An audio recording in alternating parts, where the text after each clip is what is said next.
How comfortable?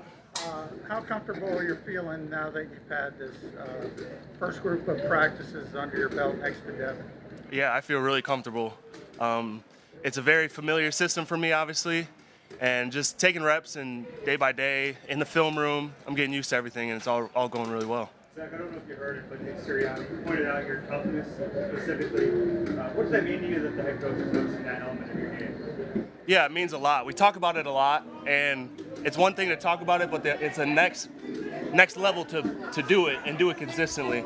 That's something that's always been in my game. I always pride myself on that.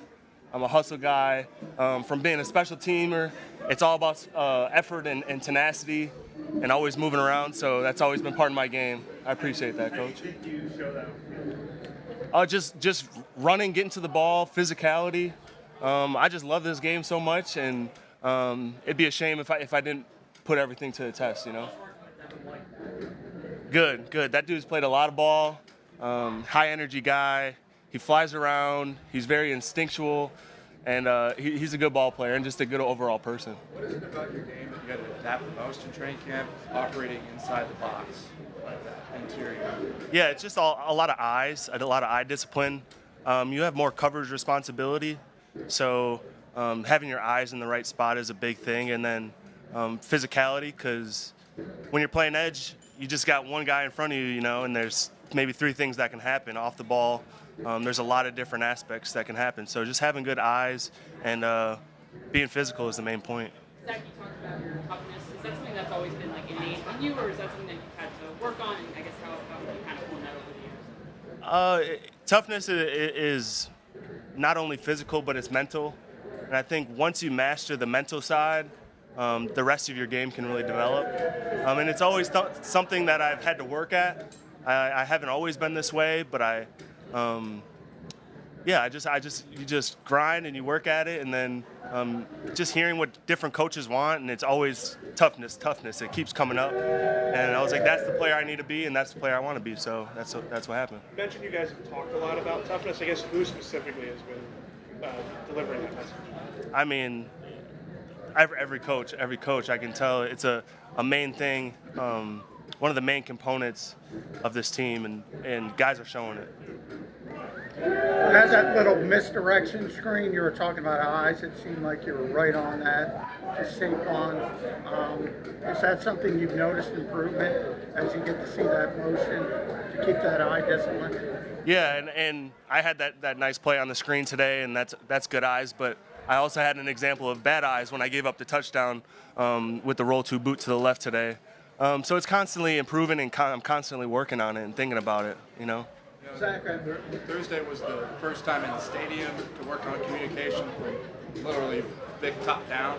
Yeah. What's that like, and how's that operating with kind of communicating with the linebackers, because y'all have a lot of responsibility in that? Yeah, obviously during that practice we both had the green dot, so we both were able to hear the call. But on game day it's just going to be one of us with it, and we got to be loud, and we got to get the whole defense on the same page. Is that the first time you've ever had that dot? I've had it in practices, but that was the first time in a game-like scenario, yeah. Zach, your thoughts on playing in the preseason like Friday night? I imagine you probably played in a few in New Orleans. Would you like to play to kind of get some reps under your belt in the preseason, or how do you feel about it? Oh, absolutely. That's the first time we get to play real football out here.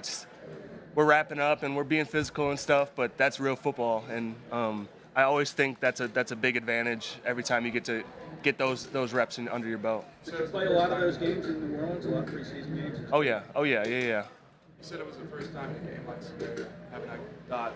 What stuck out to you about that experience? Nothing. You just got to make the call and roll with it. It's all about communication. Whether I have the dot or not, I've always been a good communicator and making sure everyone's on the same page. With all these reps you're getting off ball, have you been able to still keep your edge rushing skills kind of sharp? Like, how do you do that? Yeah, it's just constantly working on it, thinking about it. I've been doing one-on-one pass rush drills the past couple days, and then I go back and watch film. I watch Nolan, I watch Pat Johnson, Sweaty. All those guys are great examples of pass rushers that have been doing it a long time, and you can learn a lot from film work too. How much do you think those, still working on pass rush, it seems like calling your name in blitzes. Those seems to be still part of your game on the inside. What about it? Sorry, what's the Does that question? help you inside on blitzes? You notice that back? Yeah. I mean, and with Coach Bobby King, the linebacker coach, we're working on blitzing the backs, blitzing guards all the time too. Thanks, Zach. Thank you guys. Thanks, Zach.